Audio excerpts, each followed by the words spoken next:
So, look, if you just look at science, there are certain things they study and certain things they don't study. For example, they spend a lot of time studying particle physics. Who cares? Can I ask you this question? Who cares about particle physics? They spend billions, trillions of dollars on this stupid thing. They built something called the CERN particle collider to figure out what the underlying atom is, okay? Is it really important? Isn't solving world poverty more important? I don't know. You can take all that money you spend on a stupid collider and make sure everyone in the world has enough to eat. They don't want to do that though. All right? You also have focus on outer space, AI, okay? So the very direction of science, it's very, very specific, okay? They're trying to achieve a materialist understanding of the world. And also, if you try to, this is the collider, okay? Again, I don't understand why they're spending trillions of dollars on this stupid thing. This is the current collider, LXC, in Switzerland, and now they're going to build a bigger one. And you see how big it is, right? What are they trying to do here? Are they really trying to figure out particle physics? Maybe, maybe not. All right? All right, guys, Jacob Frank. What Jacob Frank tells us is there are different dimensions, okay? And another dimension is Big Brother, who's a friend of his, but he's stuck in his dimension. He's trying to come to our dimension, but he needs our help. So what's CERN particle accelerator trying to do, right? Is it really trying to discover particle physics, or is it really trying to break the dimensions, like they did with the nuclear bomb? Okay, do you understand? People believe the nuclear bomb, it was really about creating an interdimensional portal for Big Brother to come into.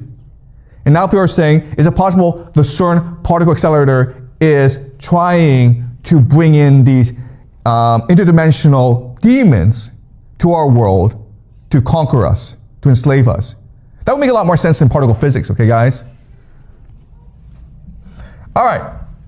What does science not study, okay? It doesn't study consciousness, which is the number one problem in the world, right? Wouldn't it be nice to know how we think, okay? Wouldn't it be nice to know how I come up with the ideas I do in class and teach it to you, and how you respond to my ideas? Which is a much more basic problem in particle physics.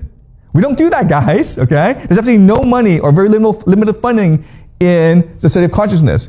Imagination, intuition, anything in material spirit, okay? Like ghosts or spirits, we don't study at all. Religious truth. We also don't study kindness, happiness, and love. Okay? We don't study what is the basis of these things. We don't care. We don't study telepathy, connection. We don't study intelligence of animals and plants. We also don't study ancient architecture and civilizations. So if you go to these ancient sites like Göbekli Tepe, we discussed Göbekli Tepe before, we only have uncovered 5% of it, okay? We don't care what is underneath Göbekli Tepe. Because it's possible that if we were to discover everything, then it would refute traditional paradigms of the world, including evolution. All right? So science is focused on spreading one particular paradigm about the world and discounting everything else. All right? So why is that? Okay. Another thing that's really interesting about science is it hasn't really improved in the past 50, 70 years. We're spending billions, trillions of dollars on science, but we haven't really improved science that much. There have been no great discoveries. And there are three reasons why, okay? The first is specialization. You're only allowed to focus on one very specific problem. And without generalists, without being able to think of science very broadly, it's hard to come up with new discoveries. All right? The other thing is you have a very strict bureaucracy. So as a scientist, you spend most of your time actually applying for funding. You actually don't spend most of your time trying to solve the problems of the universe. And the third thing is credentialism, where if you don't have a certain PhD and you don't belong to a major research university, you're not allowed to talk about science. Okay? So because of these three reasons, it's hard to do science. It's hard to discover truth. And that's the intention. The intention is to prevent people from discovering the truth of the world. Okay? Now, science is not very good at creating new things, but it's very good at faking things. Okay? It's very good at faking things. Also, guys, it's possible they might fake something else, called an alien invasion. Science is very good at that. It's not good at creating spaceships, but it's good at faking spaceships, okay? There's a difference. All right. So this is Thomas Kuhn, and he wrote something called The Structure of Scientific Revolutions. And he just says it's natural for paradigms, new ideas, it takes a very long time for paradigms to take shape. But then if that's the case, how do we explain Einstein? The moment he proposed relativity, boom, he's famous, world famous, okay? How do you explain Darwin? The moment he proposed evolution, boom, he's world famous. It's really strange like this way, okay? And so one explanation is secret societies control the world, they have a certain eschatology, and they are promoting things that push their eschatology forward. And that's how the world works, okay? So you think, okay, all right.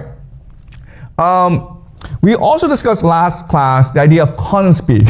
Written by this Jew in Britain who becomes the first Jewish prime minister, Benjamin Disraeli. And it's about how Jews control the world. And we were like, why is this happening? And I said, because it's part of the plan.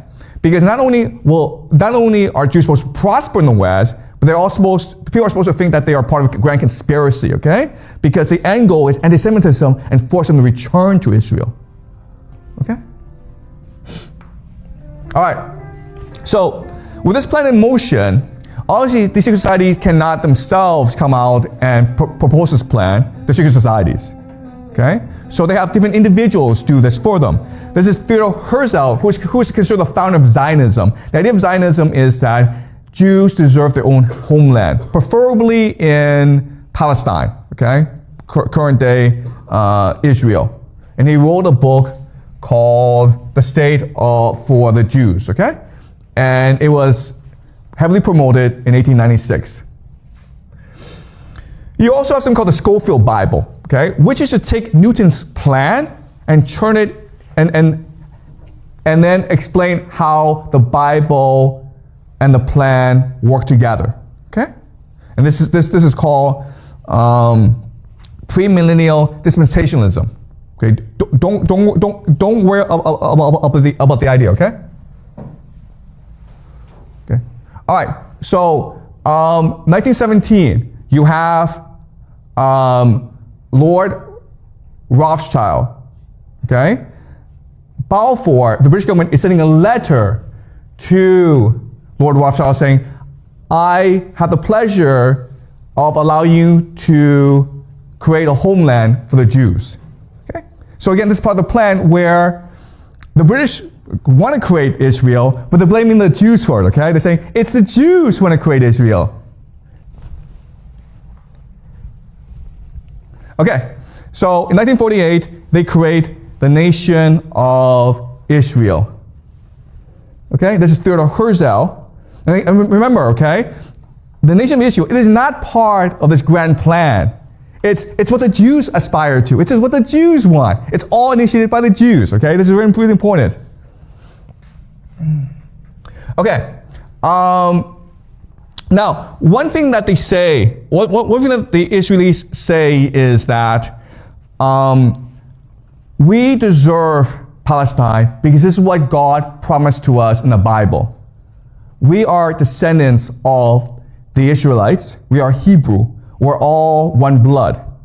Now, the great thing about Jews, okay, and this is why I have tremendous respect for Jews, is these Jewish intellectuals, they are first and foremost committed to the truth.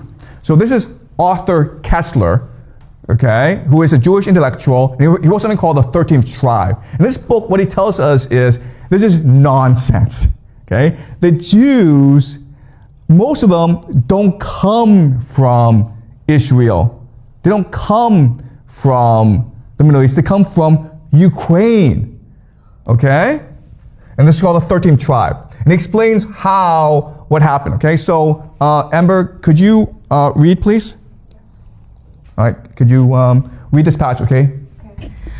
At the beginning of the 8th century, the world was polarized between the two superpowers representing Christianity and Islam. So these two powers are the Byzantine Empire as well as the Abbasid Caliphate, okay? Their ideological doctrines were welded to power politics pursued by the classical methods of propaganda, subversion, and military conquest. The Khazar Empire represented a third force, which had proved equal to either of them, both as an adversary and an ally. But it could only maintain its independence by accepting neither Christianity nor Islam, for either choice would have automatically subordinated it to the authority of the Roman emperor of the Caliph of Baghdad. Okay, so do you understand this idea? It's very simple. You have these three powers in Eurasia. You have the Byzantines and you have the Abbasids, okay? Byzantines are Christian, the Abbasids are Muslim. And these are the two dominant religions. And the Khazars think they're a power, and if they convert to, right now they're pagan, if they convert to Christianity, they now have to obey Byzantine. If they convert to Islam, they now have to obey the Abbasids. So they don't do either, okay? So they pick another religion, which is Judaism, right? And it makes sense because Judaism is the first religion. It is from Judaism in which you have Islam as well as Christianity. And therefore, Judaism is superior. And therefore, we Khazars are superior, okay? So this makes perfect sense, right? Keep on going. There had been no lack of efforts by either court to convert Khazars to Christianity or Islam, but all they resulted in was the exchange of diplomatic courtesies, dynamic intermarriages, and shifting military alliances based on mutual self-interest.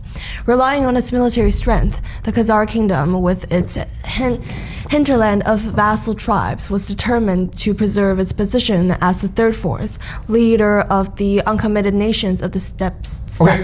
So the Khazar Empire is very ambitious as well. Okay, it sees itself as a great power. Eventually, it wants to unite the different tribes of steppe nations and conquer the world. But to do that, it needs its own distinct identity. So it's not going to convert to Christianity or Islam. All right, keep on going. At the same time, their intimate contacts with the Byzantium and the Caliphate had taught the Khazars that their primitive shamanism was not only barbaric and outdated compared to the great monotheistic creeds, but also unable to confer on the leaderships the spiritual and legal authority which the rulers of the two theocratic world powers, the Caliph and the Emperor, enjoyed. Yet the conversion to either creed would have meant submission, the end of independence, and thus would have defeated its purpose. What could have been more logical than to embrace a third creed, which was uncommitted towards either of the two, yet represented of the venerable foundation of both? Yeah, okay, this is a very simple idea. Monotheism is very important because the idea of one God gives ultimate authority to one person, which allows for the creation of empire, right? Otherwise, every God is equal and you have like a lot of gods. So it's important to have one God. You have three religions that celebrate one God. You have Islam, which is doing very well. You have Christianity, which is doing really well. You have Judaism. And no one's practicing Judaism, so let's just take it for ourselves. Really simple, okay? So this was a mass conversion of an entire people to Judaism, okay? Does that make sense? All right, and so this is what the map looks like. As you can see, it's a huge area. This is Ukraine, okay?